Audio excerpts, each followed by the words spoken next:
नमस्कार, मैं हूं रविश कुमार। मेरा दिल इस समय खून के आंसू रो रहा है। क्यों रो रहा है आप सब जानते हैं। क्यों? क्योंकि यह देश जो कि पूरी तरह से धर्मनिरपेक्षता पर आधारित था, जिसको हमारे नेहरू जी के सपनों का भारत बनाना था, वो अब पूरी तरह से एक धर्मतंत्र में बदलता जा रहा है। आप यह देखिए, आप याद कीजिए, हमारे मुनव्वर राणा को याद कीजिए, आप हमारे राहत इंदौरी को याद कीजिए। क्या उन्होंने नहीं कहा था? उन्होंने कहा था कि सभी का खून शामिल है इस भारत की मिट्टी में।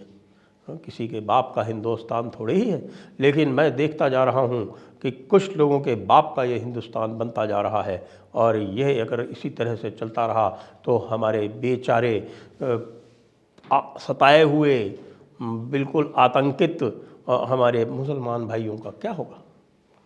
आप देखिए कि पूरा का पूरा विश्व जो है वो इस्लामोफोबिक हो चुका है, और उस इस्लामोफोबिया के चक्कर में हम सब लोग भूलते जा रहे हैं कि हमारा जो यह देश जो कि 1947 में वजूद में आया, वो किस लिए बनाया गया था। देखिए 22 जनवरी को क्या हुआ। 22 जनवरी को जो कुछ भी हुआ वो एक सत्ता के मद में डूबे हुए एक शहंशाह की कारस्तानी, जिसने एक झटके से हमारे संविधान को तार तार कर दिया। संविधान आप जानते हैं ना, संविधान वो नहीं जो बाबा साहब अम्बेडकर ने बनाया था। आप लोग जो है इस तरह की बातें न किया कीजिए।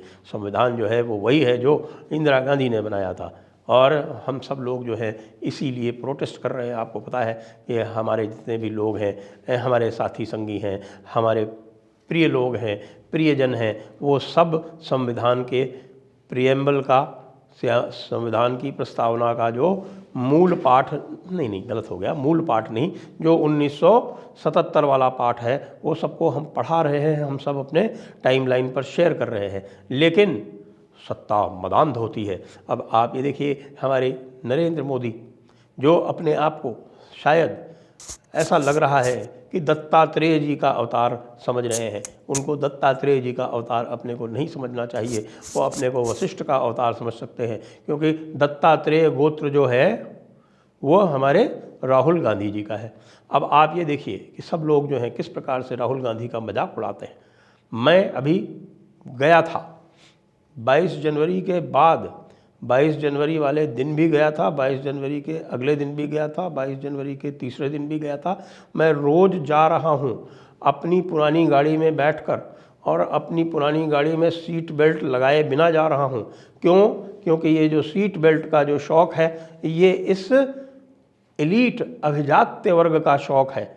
आखिरकार कितने दिन हुए हैं इस दुनिया में, इस भारत में ये सीट बेल्ट आए हुए।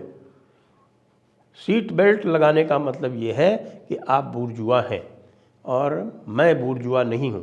इसलिए मैं बिना सीट बेल्ट लगाए जब घूम रहा था दिल्ली की गलियों में, तो मेरा जो है क्या बताऊँ, अंग अंग विदीर्ण हो गया। आप ये देखिए कि वे भगवा झंडे जो हमारी आरफा जी के सीने में चुभे थे, और कुछ बदतमीज़ लोग जो हैं वो अलग अलग स्थान बता रहे थे जहाँ पे छुपे होंगे, लेकिन मैंने देखा कि जहाँ देखो वहाँ भगवा झंडा, जहाँ देखो वहाँ भगवा झंडा है। दुकानों पर भगवा झंडा, मकानों पर भगवा झंडा, गाड़ियों पर भगवा झंडा, बाइक पर भगवा झंडा, यहाँ तक कि ऑटो वाले लोग, वो ऑटो वाले लोग जिनकी मैंने इतनी सहायता की और जिनको इतनी मुश्किल से मैंने पटाया हमारे सर जी के लिए, वो भी भगवा झंडा। मैं भगवा झंडा भाई आरफा के दिल में लगा, मेरे दिमाग में लग गया। लेकिन वैसे तो बहुत कुछ बदतमीज़ लोग हैं, ये जयपुर डायलॉग्स टाइप के लोग जो हैं, जो अलग अलग तरह के छेद बताते रहते हैं जहाँ पर वो झंडा लग जाता है। ऐसी बात मैं किसी कतई बर्दाश्त नहीं करूँगा। जयपुर डायलॉग्स वालों, तुम सुन लो, इस तरह की तुम्हारी जो हरकतें हैं, जिस तरह से तुम पूरी तरह से लगे हुए हो इस भगवा झंडे के प्रमोशन में, और तुम जो है वो मंदिर वहीं बनाया है, तरह तरह की टी शर्टें ला रहे हो और काशी मथुरा अयोध्या इस तरह की बातें कर रहे हो, ये पूरी तरह से हमारे भारत देश के विरुद्ध है। आप ये जान लीजिए कि ये जयपुर डायलॉग्स वाले जो ये कहते हैं कि ये भारत देश जो है वो 10,000 वर्ष पुराना है, ऐसा बिल्कुल नहीं है। भारत देश हमारे नेहरू जी की उत्पत्ति है। नेहरू जी ने इसको अपने खून पसीने से 15 अगस्त 1947 को क्रिएट किया। ये कह सकते हैं कि 15 अगस्त 1947 को उन्होंने इसको एक अंडे के रूप में जन्म दिया, और वो अंडा जो है वो धीरे धीरे जब फूला तब ये भारत का गणतंत्र 1950 में कायम हुआ। और उसी अंडे के जो दूसरे जो बच्चे हैं आगे चल के जो हुए हैं, वो इस सत्ता के बिल्कुल जिसको हम कह सकते हैं कि सहज उत्तराधिकारी हैं। ये कहना कि राहुल गांधी जो हैं वो डेमोक्रेटिक रूप से चुन के आए, ये हमारे संविधान की भावना, हमारे नेहरू जी के मन की भावना, इंदिरा जी के मन की भावना, ये जो सभी सहज उत्तराधिकारी हैं इस भारत देश के, जिन्होंने भारत देश बनाया, ये बिल्कुल गलत है कहना। किस तरह से देखिए मजाक उड़ाया जा रहा है हमारे राहुल गांधी का, किस तरह से उसको रोका जा रहा है, किस तरह से एक हेमंत बिश्व शर्मा नाम का व्यक्ति राहुल गांधी के साथ में मजाक कर रहा है। ये कतई किसी भी प्रकार से शुभ लक्षण नहीं है हमारे आगे के लोकतंत्र के लिए। ये पूरी तरह से फांसीवाद की निशानी है। लोग कुछ कहते रहते हैं, लोग मुझको कह रहे हैं कि भाई फांसीवाद जो है आप कांग्रेस पार्टी के अंदर क्यों नहीं देखते। कांग्रेस पार्टी के अंदर देखने के हमारी ज़रूरत नहीं है, कांग्रेस पार्टी के अंदर देखना हमारा काम नहीं है। हमको जो काम दिया गया है वो केवल एक ही काम दिया गया है। पहले हमको काम दिया गया था अडानी पर आक्रमण करने का, वो हम करते रहे, लेकिन बाद में अडानी ने हमारे नीचे से ही दरी खींच ली और अडानी ने मेरी ही एनडीटीवी को ख़रीद लिया, और उसके बाद मुझको विवश होके, मजबूर होके मुझे रिज़ाइन करना पड़ा। ये आप लोग समझ सकते हैं ये कितनी बड़ी त्रासदी है। उसके बाद से मैं लगातार नौकरियां खोज रहा हूँ, मुझको नहीं मिल रही है, मुझे केवल अपने यूट्यूब से काम चलाना पड़ रहा है। और यूट्यूब पे आप देखिए कैसे कैसे नाकारा लोगों के साथ में मुझे बैठना पड़ता है। मुझको लोग यूट्यूबर कहने लगे, ये जयपुर डायलॉग्स जैसे जो नामाकूल हैं, इनके साथ में मुझे यूट्यूब पर बैठ के वीडियो बनाने पड़ते हैं। इनके मुकाबले में साथ में तो मैं इनके बैठ ही नहीं सकता, कोई प्रश्न ही नहीं उठता। आप क्या समझते हैं मेरा नाम भी रविश कुमार है। मैं तो अपने भाई के बलात्कार का भी पूरी तरह से डिफेंस कर लेता हूं। आप मेरे को किसी भी तरह से कमज़ोर मत समझिए। और देखिए इजराइल को दक्षिण अफ्रीका की चुनौती हो गई, लेकिन भारत कुछ नहीं बोला। क्या यही लोकतंत्र है? क्या हमास के प्रति भारत का किसी भी प्रकार का कोई कमिटमेंट नहीं है, कोई भी प्रतिबद्धता नहीं है? क्या हम इंसान नहीं हैं? क्या हमें मानवाधिकारों की कोई चिंता नहीं है? नहीं, आप बीच में मत बोलिए। ये इजराइल के मानवाधिकार क्या होते हैं? इजराइल का कोई मानवाधिकार नहीं होता। मानवाधिकार केवल हमास के होते हैं, मानवाधिकार केवल हमारे इस्लामी भाई बंधुओं के होते हैं। अब देख लीजिए आपकी ये फांसीवाद किस स्थिति तक, किस सीमा तक बढ़ता जा रहा है। और हमारे जो न्यायाधीश लोग हैं वो भी इसका शिकार होते जा रहे हैं। वो या तो आतंकित है या फिर वो सोच नहीं पा रहे हैं। इस भगवा झंडे जो चारों तरफ लहरा रहे हैं उनको देख के हो सकता है कि उनकी सोचने समझने की क्षमता कुंद हो गई हो, नहीं तो वो अयोध्या के मामले में इस प्रकार का निर्णय नहीं देते जिसके कारण हमको आज इतनी कब्जियत होती। आप समझ रहे हैं ना?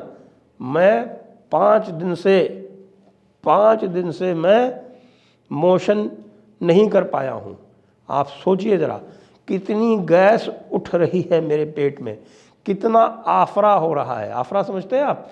पेट बिल्कुल फूल के दोना हो गया है, बिल्कुल ऐसा लग रहा है जैसे गुब्बारा है और इसमें कोई ऐसे पंक्चर कर दे तो फट जाएगा।